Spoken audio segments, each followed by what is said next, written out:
Hello दोस्तों, स्वागत है आप सभी का हमारे इस चैनल पर। दोस्तों, मैं आपको पढ़ा रहा था बीए फर्स्ट सेमेस्टर का राजनीति शास्त्र, और इसमें आज हम लोग बात करेंगे यूनिट फर्स्ट की। तो आप लोग सोच रहे होंगे कि यूनिट फर्स्ट क्यों, मैं तो यूनिट टू आप लोग को पढ़ा रहा था। तो देखिए, मैंने आपको शुरुआत में ही बताया था, जो यूनिट फर्स्ट है उसमें आपको भारतीय राष्ट्रीय आंदोलन से संबंधित कुछ चीज़ें पढ़नी थी, तो इसलिए वो थोड़ा एक प्रकार से बड़ा यूनिट हो जाता था। तो मैंने कहा था आपकी जो फर्स्ट यूनिट है वो चलती रहेगी और बाकी की यूनिट में कंप्लीट कराता रहूँगा। तो फर्स्ट यूनिट के कुछ टॉपिक मैं करा दूंगा, यहाँ पे बचे हुए हैं, और फिर आपका कंप्लीट हो जाएगा। और आपका जो सेकेंड यूनिट वो तो चल ही रहा है, उसमें एक टॉपिक बचा हुआ है नागरिकता। तो उसमें जब मैं नागरिकता आपको पढ़ा दूंगा, उसके बाद आपका सेकेंड यूनिट भी कंप्लीट हो जाएगा। फिर तीसरी यूनिट में हम लोग को मौलिक अधिकार, मूल कर्तव्य और नीति निर्देशक तत्व पढ़ने हैं। तो ये बहुत ही आसान टॉपिक है, बहुत जल्दी आपका कंप्लीट हो जाएगा। तो चलिए हम लोग बात करते हैं फर्स्ट यूनिट के बचे हुए टॉपिक। तो पहला टॉपिक हमारा आज का होगा यहाँ पे साइमन कमीशन। यहाँ से भी प्रश्न पूछे आते हैं। देखिए, अगर हम पूरा राष्ट्रीय आंदोलन आपको पढ़ाएंगे तो बहुत बड़ा हो जाएगा। हमको वो टॉपिक पढ़ने हैं जो राजनीति शास्त्र से संबंधित है, जो पॉलिटी से संबंधित हैं, उन्हीं को पढ़ना है। जैसे साइमन कमीशन में बहुत सारी चीज़ें, बहुत सारे प्रावधान थे जो पॉलिटिकल साइंस से संबंधित है, तो इसलिए साइमन कमीशन हम लोग को पढ़ना पड़ेगा। तो चलिए हम लोग पढ़ते हैं उसको। साइमन कमीशन, देखिए सबसे पहले आप समझिए साइमन कमीशन भारत आया क्यों। ये एक प्रकार का आयोग था। कमीशन माने क्या होता है? आयोग। तो 1919 का आपको अधिनियम पढ़ाया गया था फर्स्ट यूनिट में, सेकेंड यूनिट में आपने देखा होगा। जब मैं संवैधानिक विकास के चरण पढ़ा रहा था तो वहाँ पर मैंने आपको पढ़ाया था 1773 का रेगुलेटिंग एक्ट। उसके बाद कई सारे अधिनियम आए थे, जैसे 1784, 1786, 1793, 1909, 1919, 1935, 1947 तक मैंने पढ़ा दिया है। तो एक अधिनियम मैंने आपको पढ़ाया था 1919 का भारत शासन अधिनियम। 1919 का जो भारत शासन अधिनियम था, उसमें एक व्यवस्था ये भी की गई थी कि उस अधिनियम के द्वारा जो भी सुधार किए जाएंगे, जो भी प्रावधान लागू किए जाएंगे, उन सभी की जांच करने के लिए 10 वर्ष बाद एक आयोग का गठन किया जाएगा। ये उसमें कहा गया था। 1919 के अधिनियम में कह दिया गया था कि 10 वर्षों बाद इसकी समीक्षा करने के लिए एक आयोग का गठन किया जाएगा।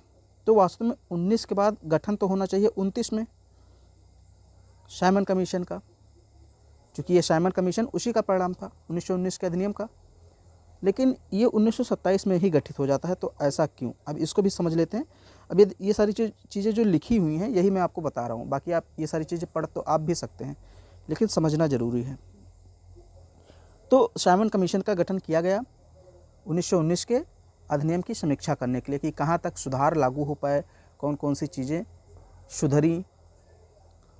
अब मैंने कहा कि 10 वर्षों बाद लागू होना चाहिए था 1929 में, लेकिन ये 1927 में गठित कर दिया गया। तो इसका कारण ये था, देखिए 1927 में इंग्लैंड में कंजर्वेटिव सरकार थी। कंजर्वेटिव मतलब रूढ़िवादी सरकार थी।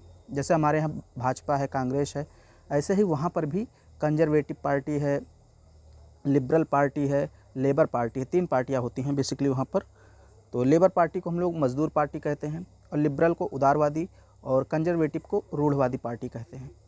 तो वहाँ पर रूढ़वादी पार्टी थी, उसमें शासन कर रही थी। 1928 में यानी 1 वर्ष बाद चुनाव होने वाले थे। तो रूढ़िवादी पार्टी यानी कंजर्वेटिव पार्टी को लगा, उसको महसूस हुआ कि 1928 में जो चुनाव होंगे उसमें वह हार जाएगी और दूसरी पार्टी, या आप कहें लिबरल पार्टी, चुनाव जीत लेगी। उसको ऐसा भय था, डर था, इसलिए उसने 2 वर्ष पहले ही कमीशन का गठन कर दिया, क्योंकि वो चाहती थी कि ऐसा ना हो कि भारत में कोई बहुत ज़्यादा अच्छा कानून भेज दिया जाए बना करके। चूँकि रूढ़िवादी पार्टी जो थी वो भारत पर अपनी पकड़ मजबूत रखना चाहती थी। वो उसे थोड़ा भय था, आशंका था कि अगर 1928 में इंग्लैंड में आप कह सकते हैं उदारवादी पार्टी सरकार बना लेती तो भारत के पक्ष में कुछ फैसले ले सकती है, भारत के हित में कुछ फैसले ले सकती है। उसको डर बना था, एक प्रकार से भय बना हुआ था। तो इसलिए रूढ़िवादी सरकार ने कहा कि अभी तो हम सत्ता में हैं, अभी हम जो फैसले लेंगे भारत के संदर्भ में वो चीज़ें लागू हो जाएंगी, इसलिए उसने 2 वर्ष पहले ही गठन कर दिया। तो आई होप आपको समझ में आ गया होगा कि 2 वर्ष पहले गठन क्यों किया गया। अब वही सारी चीज़ें यहाँ पर लिखी हुई हैं। 10 वर्षों बाद एक संवैधानिक आयोग का गठन किया जाएगा। 1919 के संवैधानिक सुधार अधिनियम में कहा गया था, और इसका काम क्या होगा, भारत में इस बात की जांच करेगा कि अधिनियम किस हद तक सफल हो पाया है और भारत में उत्तरदायी शासन स्थापित करने का सही वक्त है या नहीं। और ये गठित कब हुआ मैंने बता दिया, 1927 में साइमन कमीशन का गठन किया गया। ये देखिए, उस दौरान ब्रिटेन में कंजर्वेटिव पार्टी की सरकार थी और बॉल्डविन ब्रिटेन के प्रधानमंत्री थे। लेकिन बॉल्डविन को यह आशंका थी कि वर्ष 1928 में होने वाले आगामी चुनाव में लेबर पार्टी चुनाव जीत जाएगा। लेबर पार्टी मतलब मजदूर पार्टी, मैंने लिबरल बोला था, तो लिबरल भी जीत सकती थी और लेबर भी जीत सकती थी, क्योंकि तीनों पार्टियां चुनाव लड़ती थी। तो मतलब जो कंजर्वेटिव सरकार थी उसको भय था, उसको डर था कि हमारी सरकार जा सकती है, दूसरी सरकार आ सकती है, लेबर पार्टी चुनाव जीत सकती है। ऐसे में उन्होंने जल्दबाजी दिखाते हुए 2 वर्ष पूर्व ही साइमन कमीशन का गठन कर दिया और इसका विरोध हुआ भारत में। तो साइमन कमीशन का गठन फरवरी 1927 में हो गया था और भारत में यहाँ पर आप देखिए, नवंबर 1927 में हुआ था। फरवरी 1928 में साइमन कमीशन आया था एक प्रकार से भारत में, आप कह सकते हैं। तो 8 नवंबर 1927 को सर जॉन साइमन की अध्यक्षता में एक संवैधानिक आयोग का गठन किया गया था। अध्यक्ष कौन थे? सर जॉन साइमन, इसलिए इसका नाम साइमन आयोग रखा गया, क्योंकि अध्यक्ष साइमन थे। गठन याद रखिएगा 8 नवंबर 1927 को। अच्छा, इसमें इसका विरोध इसलिए हुआ क्योंकि इसमें सारे के सारे सदस्य अंग्रेज थे, एक भी भारतीय नहीं था। ये देखिए, यहाँ पर नाम भी दिए हैं, नाम याद रखना जरूरी नहीं, लेकिन मैंने फिर भी लिख दिया है। सर जॉन साइमन पहले थे, ये अध्यक्ष भी थे। क्लीमेंट एटली और George Lane Fox, Donald Howard, Edward Cadogan, Vernon Hartshorn, Harry Levy Lawson, ये 7 सदस्य थे और 7 अंग्रेज थे। तो इस कारण भारतीयों ने इसका जमकर विरोध किया, क्योंकि भारतीयों का कहना ये था कि एक तो हमारे लिए कानून बनाया जा रहा है, हमारे देश में सुधार लागू किया जा रहा है, हमारे देश के प्रशासन में सुधार किया जा रहा है, और हमें ही नहीं शामिल किया जा रहा है उस कमेटी में, उस समिति में, उस आयोग में। ये तो नाइंसाफ़ी है। तो भारतीयों ने जमकर विरोध किया, चाहे हिंदू हो या मुस्लिम हो, सभी ने इसका विरोध किया था।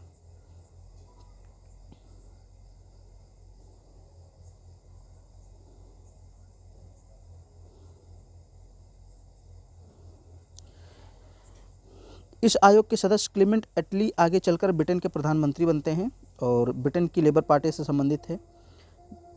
जॉन साइमन ब्रिटेन की उदारवादी पार्टी से संबंधित थे और भारतीयों को साइमन कमीशन से बाहर रखने का निर्णय लॉर्ड इरविन के सुझाव पर लिया गया था। मतलब लॉर्ड इरविन इसी ने कहा था कि भारतीयों को इस आयोग में शामिल ना किया जाए, इसी ने सुझाव दिया था। तो इतना आपको समझ में आ गया कि साइमन कमीशन क्या था और भारत में क्यों आया था। तो 1919 के संवैधानिक सुधारों की जांच करने के लिए, समीक्षा करने के लिए आया था। अब हम देखते हैं भारत में इसका विरोध कैसे हुआ, किस प्रकार हुआ, कौन कौन सी पार्टी ने सपोर्ट किया, कौन कौन सी पार्टी ने विरोध किया, इसको भी थोड़ा देख लेते हैं। साइमन कमीशन के गठन पर भारतीयों की प्रतिक्रिया। इसके सभी सदस्य अंग्रेज होने के कारण, याद रखिए सभी सदस्य अंग्रेज थे, इस कारण कांग्रेस ने इसे श्वेत कमीशन कहा। श्वेत मतलब गोरा, क्योंकि अंग्रेज गोरे होते थे इसलिए इसको श्वेत कमीशन कहा गया और इसका विरोध किया गया। इलाहाबाद में कांग्रेस ने अपना अधिवेशन किया 11 दिसंबर 1927 को और एक सर्वदलीय सम्मेलन बुलाया, यानी जितने भी दल थे भारत में उन सभी को बुलाया और साइमन कमीशन के बहिष्कार का निर्णय लिया गया था। कांग्रेस के अलावा लिबरल फेडरेशन, मुस्लिम लीग, हिंदू महासभा, किसान मजदूर पार्टी, फिक्की इत्यादि ने भी कमीशन का बहिष्कार किया। लिबरेशन फेडरेशन का गठन तेज बहादुर सप्रू के द्वारा किया गया था, तो इस पार्टी ने भी बहिष्कार किया था। अब देखिए सपोर्ट किसने किसने किया था। मद्रास की जस्टिस पार्टी, पंजाब की यूनियन पार्टी और भीमराव अंबेडकर के नेतृत्व में कुछ हरिजन संगठनों ने, ऑल इंडिया अछूत फेडरेशन ने और मोहम्मद शफी के नेतृत्व में मुस्लिम लीग ने इस कमीशन का समर्थन किया, स्वागत किया। तो याद रखिए जो मुस्लिम लीग है इसका जो जिन्ना वाला गुट था, जैसे एक संगठन होता है उसमें गुट होते हैं, कुछ नेता किसी एक नेता के साथ रहते हैं, कुछ सदस्य किसी एक नेता के साथ रहते हैं। तो ऐसे जो मुस्लिम लीग था उसमें 2 गुट बने हुए थे, एक जिन्ना का गुट था और एक शफ़ी का गुट था। तो शफ़ी वाला यानी मोहम्मद शफ़ी वाला जो गुट था ये समर्थन कर रहा था कि ये ठीक है साइमन कमीशन, लेकिन जो जिन्ना के गुट वाला ने जिन्ना के गुट ने विरोध किया एक प्रकार, अब इस प्रकार समझ सकते हैं। लखनऊ के कुछ तालुकदारों ने आयोग के सदस्यों का समर्थन किया। इसके अलावा सेंट्रल सिख संघ ने भी साइमन कमीशन का विरोध नहीं किया था। तो गठन हो गया था कब? 8 नवंबर 1927 को। अब मैंने बताया था फरवरी 1928 में आगमन होता है, तो इसको भी देख लेते हैं। साइमन कमीशन 3 फरवरी 1928 को भारत में बम्बई में पहुंचता है। उसके बम्बई पहुंचने पर लोगों द्वारा काले झंडे दिखाए गए और साइमन वापस जाओ यानी साइमन गो बैक के नारे लगाए गए। बम्बई में हड़ताल भी रखा गया। लखनऊ में साइमन कमीशन का विरोध करते हुए जवाहरलाल नेहरू, गोविंद वल्लभ भाई पंत को पुलिस की लाठियां खानी पड़ी थी। याद रखिए क्वेश्चन प्रतियोगी परीक्षाओं में पूछा था कि लखनऊ में साइमन कमीशन का विरोध किसने किया, किस पे लाठियां बरसाई गईं। तो जवाहरलाल नेहरू याद रखिएगा और गोविंद वल्लभ पंत। इसके अलावा लखनऊ में खलीकुज्जमा ने भी साइमन कमीशन का विरोध किया था। मद्रास में साइमन कमीशन का विरोध टी प्रकाशम के नेतृत्व में किया गया, ये भी याद रखिए। पंजाब में साइमन कमीशन का विरोध लाला लाजपत राय कर रहे थे, ये तो आपको पता ही होगा। पंजाब में लाला लाजपत राय साइमन कमीशन का विरोध कर रहे थे। लाला लाजपत राय को शेर पंजाब भी कहा जाता है। लाहौर में लाला लाजपत राय द्वारा 31 अक्टूबर 1928 को साइमन कमीशन का विरोध किया जा रहा था। उसी दौरान पुलिस ने उन पर लाठियों से वार किया और इस दौरान सिर पर चोट लगने के कारण वे घायल हो गए। कुछ ही दिनों बाद उनकी मृत्यु हो गई। तो याद रखिएगा लाला लाजपत राय की मृत्यु हो गई थी किस कारण? लाठी बरसाए जाने के कारण। जब इन्होंने विरोध किया साइमन कमीशन का पंजाब में तो इन पर अंग्रेजों ने लाठियां बरसाई।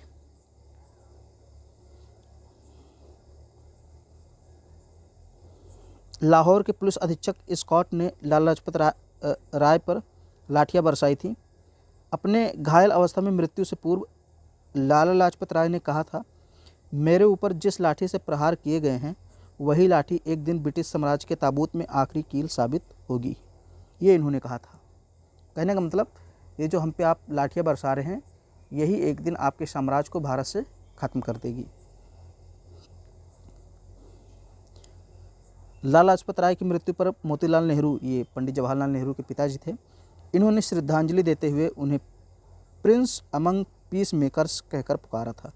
तो ये भी याद रखिएगा कि पंडित मोतीलाल नेहरू ने किसे श्रद्धांजलि देते हुए प्रिंस अमंग पीस मेकर्स कहा था? तो लाला लाजपत राय को।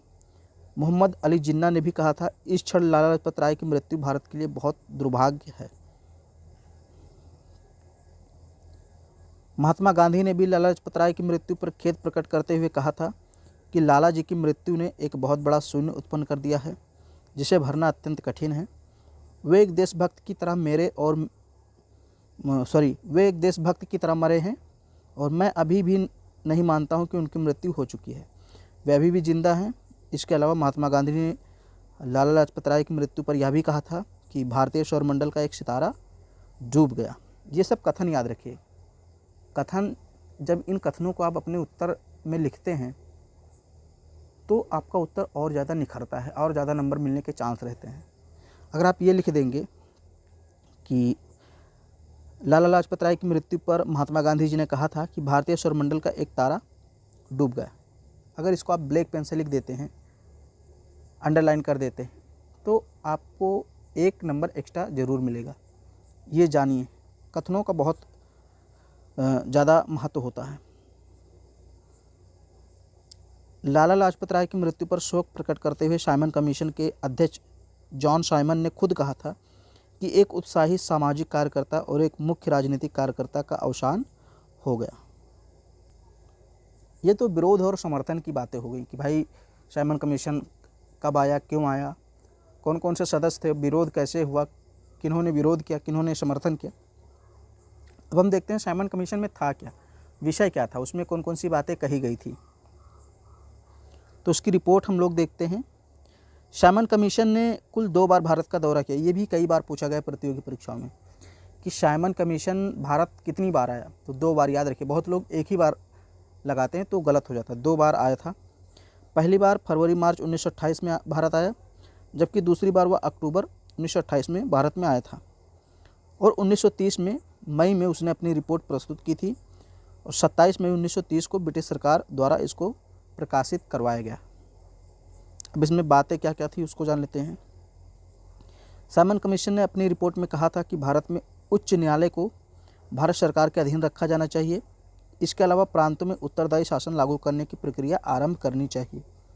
ध्यान दीजिए, पहला पॉइंट, प्रांतों में उत्तरदायी शासन लागू करने की प्रक्रिया आरंभ कर देनी चाहिए। ये किसने कहा था?